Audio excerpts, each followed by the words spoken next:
Hello everyone. On this channel, I feel that information about what is happening in China is often not correctly conveyed to countries other than China, so I will be disseminating the information I have gathered in English. I'm getting information from multiple media, so I'd be happy if you could comment on the content of the video.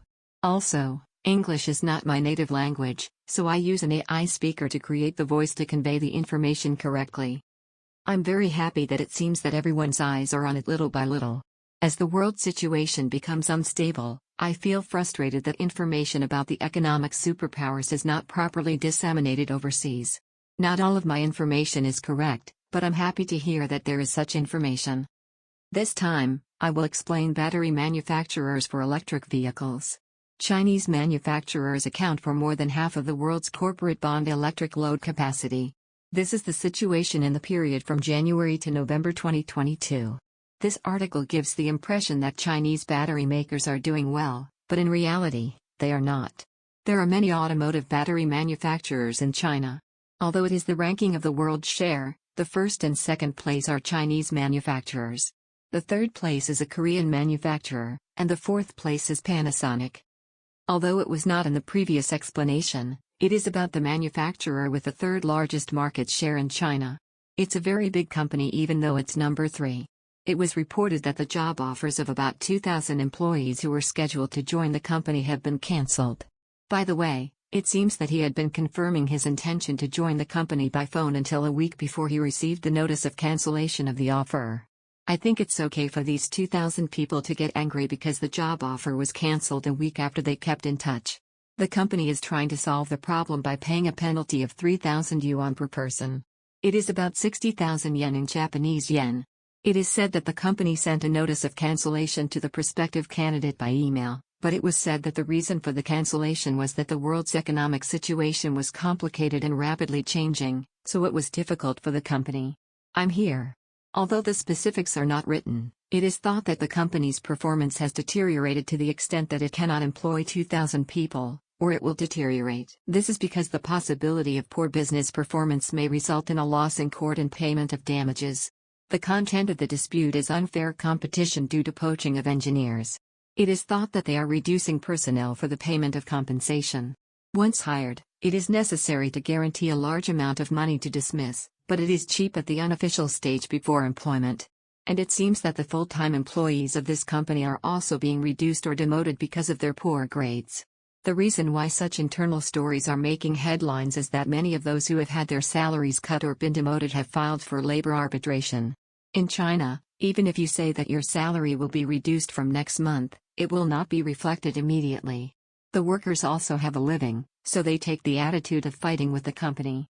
Competitors and lawsuits are a direct problem, but the real problem is that there are too many competitors. In other words, there is too much competition from too many manufacturers making batteries for electric vehicles.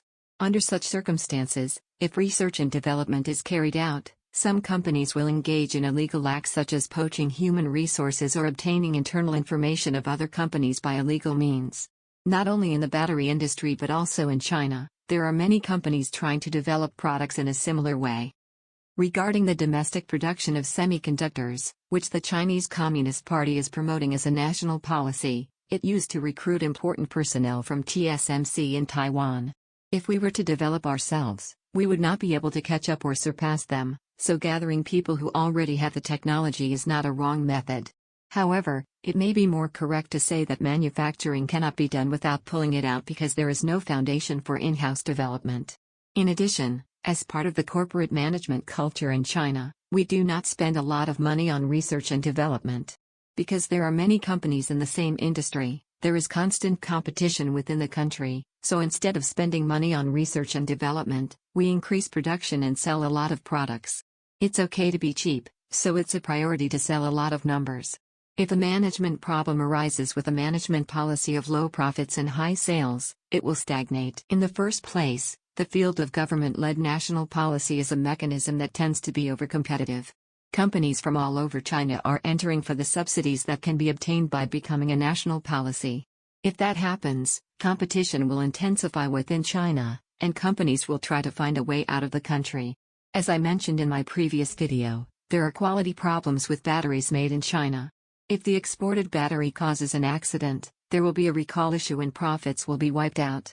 Cheap or bad in the current era will not pass anymore. If suddenly there is a technological breakthrough and battery quality improves dramatically, this company will survive.